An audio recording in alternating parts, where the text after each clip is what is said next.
Um olhar apurado sobre notícias, comportamento, economia e política, com a diversidade de opinião e entendimento. Participe do programa Opinião Agora.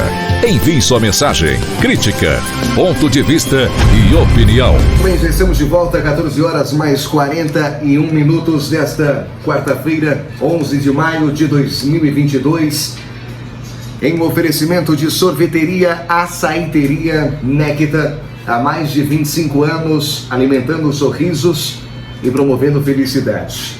Avenida Henrique Dias, 518, Aeroporto Velho. Ligue agora mesmo, peça pelo melhor delivery, o mais requintado delivery da sua cidade.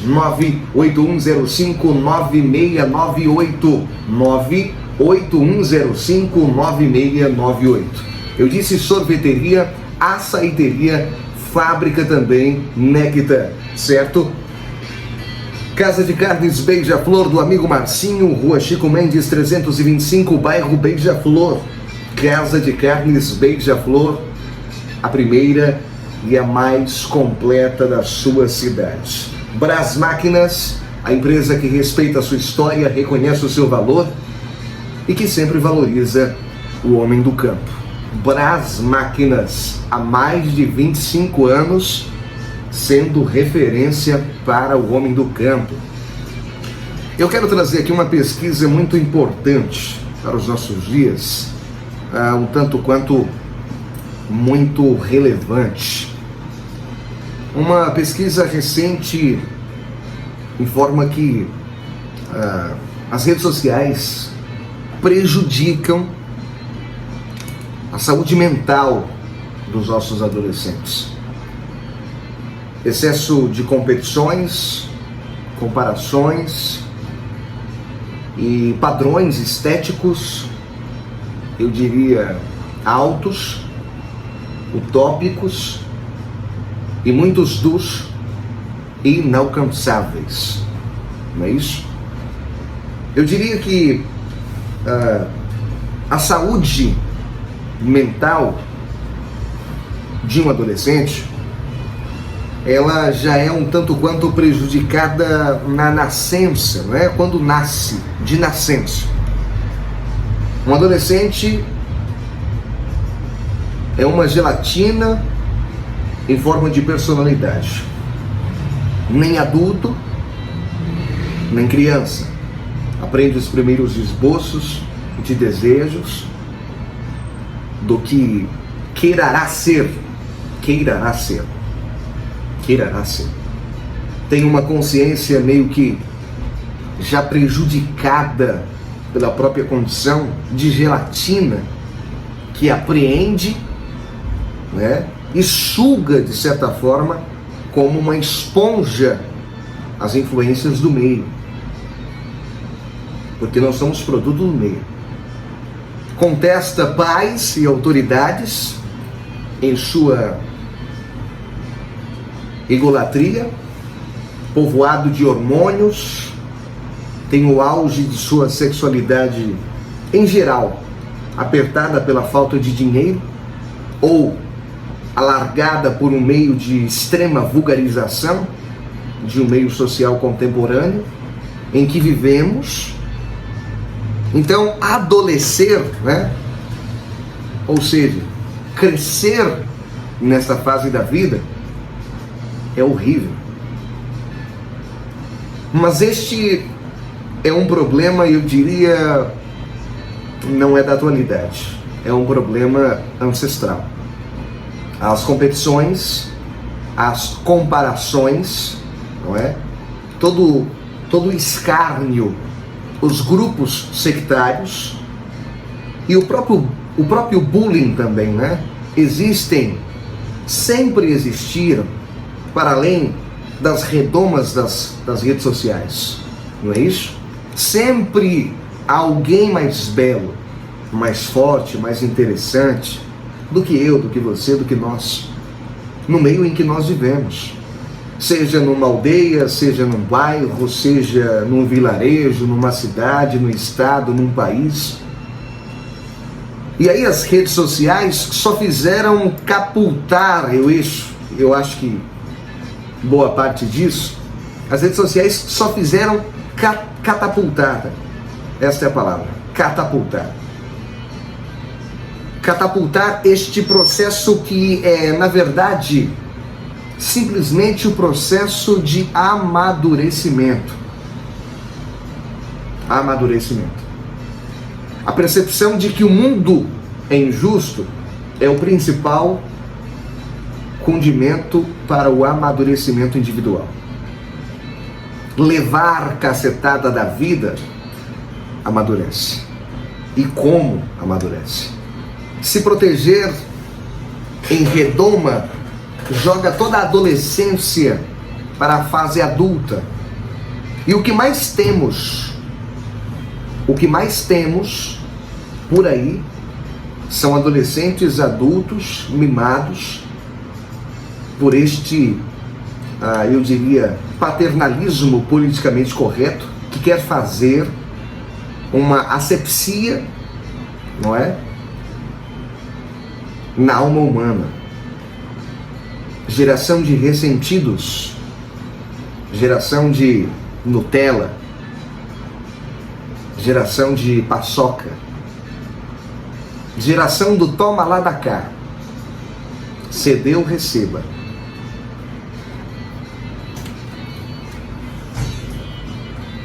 Geração mais do que nunca dos ressentidos com o mundo porque o mundo não os tratou como deveria. O mundo não trata ninguém bem. Creia nisso. O buraco das redes sociais é mais embaixo, tá? O buraco é a solução dada para um problema natural do amadurecimento, que eu diria que é pior que a causa do amadurecimento, a famigerada autoestima. A famigerada autoestima. Apresentada de forma superficial para adolescentes de todas as idades. Nada mais é do que a tradução viva de um narcisismo vazio. E as blogueiras, agora me referindo às redes sociais, as blogueiras do autoestima, né, ensinam, por exemplo, que a aceitação de um padrão singular de beleza é o caminho para a superação. É verdade. Os signos de beleza física são muito ostensivos. Verdade. Agora, a proporção da fisionomia, os moldes anatômicos de signo de fecundidade de homens e mulheres, a gente mais ou menos desejável fisicamente, a gente bonita como também a gente feia. Os moldes e os padrões estéticos variam, claro, mas há sinais evidentes de signos de beleza e feiura também. E na internet ficamos conhecendo globalmente o que há de ser mais desejável ou mais inalcançável. Ficamos também sabendo, né? A gente fica sabendo, de certa forma, que a natureza material das coisas é injustíssima. Injustíssima. Quer seja em saber que existe gente mais bonita, mais competente, mais bela e muito mais famosa e célebre que você, do que eu.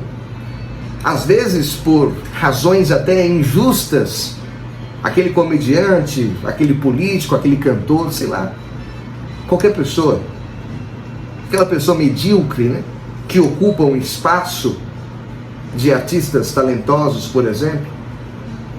Senhoras e senhores, a vida é permanentemente injusta. Encobrir a injustiça com pressupostos de falsa autoestima não vai adiantar nada. Aprenda que o conceito de autoestima é uma praga que invadiu as comunidades. 99% desta praga é voltada para o próprio corpo. E toda esta aceitação do próprio corpo é uma maneira de sacralizar o corpo. o teu corpo vira um templo inviolável, sem espírito. Porque no plano físico, aprenda isso, no plano físico, isso começou na revolução sexual e com a perda de um princípio de transcendência, de religiosidade talvez. Quando você perde o contato com uma moral religiosa que trata o corpo como unidade de segunda categoria, cria-se a sacralização da matéria. E numa dimensão religiosa cria-se uma moral espiritual em que você se interessa menos pela aparência física das coisas e treina melhor a sua personalidade na doação. Em vez de ficar olhando eternamente no espelho, você está no mundo, mas o mundo não está mais comandando você. O mundo não mais comanda você, não é isso? E melhor, você trabalha melhor a sua personalidade. Você começa a perceber que a autoestima é a estima que se tem pelo trabalho que se exerce em nome do outro, em nome da comunidade, por exemplo. E aí a gente segue com todos os nossos apetites sexuais, com sua vaidade física, as pulsões de ódio, ressentimento, mas sabe identificar estes vícios de maneira muito mais clara. Nada disso, saiba, nada disso é mencionado por essas blogueiras, por esta blogueiragem da autoestima. A didática da autoestima é a aceitação do corpo pelo corpo. Um corpo é um manancial de hormônios e desejos físicos, nunca totalmente saciados. Nunca totalmente saciados. Nunca. A didática da autoestima virtual é a falsa resposta de uma competição contra si mesmo que sempre será injusta. Sabe por quê? Porque a natureza humana, ela é dual. Ela pode te prescindir em alguma medida de desejos físicos em nome de desejos plenos. O da busca pela verdade, por exemplo. A busca por uma unidade de comunidade, por exemplo. Busca por uma agregação de pessoas independentes de suas comunidades étnicas, de preferência sexual. A busca por a identificação de propósitos de uma união em família, criação de filhos, sei lá, tantas outras coisas, não é? Tenta resolver utopicamente pelo mundo injusto. O mundo injusto é educar para que a pessoa tente, né, ser justa no mundo injusto. É ensinar a beleza do sacrifício, do trabalho em prol do outro. Educar para a adoração do próprio corpo só piora. Educar para não levar cacetada do destino de pessoas, de patrões, de namorados. E dar problema é um problema ainda mais ampliado, né? Quando a solução total para a competição injusta de corpos e personalidades não existe. Nunca existiu e nunca existirá. A internet apenas escancarou o problema. A vida é uma competição injusta no mais das vezes. O problema maior é ensinar uma reação ao problema que é pior que o problema. Para gostar de se viver, senhoras e senhores, é necessário um certo desprezo pelas coisas materiais desta vida. É necessário um certo desprezo consciente por sua aparência, por, sei lá, por seu libido, sua libido, não é? por sua fome de autoafirmação, desprezo, sabe, pelo mundo e apreço pelas pessoas, sejam elas injustas com você ou sejam elas justas. Aprenda que ninguém é pleno. Ninguém é pleno. O que dá sabor à vida é a falta de plenitude em nosso estado precário. Saber que a gostosa que hoje se sente tem hemorroida na alma e dar um remédio para ela. Saber que o nerd virgem aos 48 anos existe e tentar ajudá-lo a conquistar alguém. Pequenas coisas, grandes coisas. Dar um pão, estender o braço, ser amigo, mas não ensinar ao feio, ou ao menos belo, ou ao belo, com dismorfia, a se olhar no espelho, em busca de uma narcísica autoestima. Assim, conseguimos sair de nosso narcisismo, trabalhando para dar a mão a uma outra pessoa, que muitas das vezes não conhecemos, para torná-la menos miserável. Fuja deste papo de autoestima, tenha estima pela humanidade estranha que você carrega e se enxerga em todos, e se enxergue e enxerga, né, em todos ao seu redor.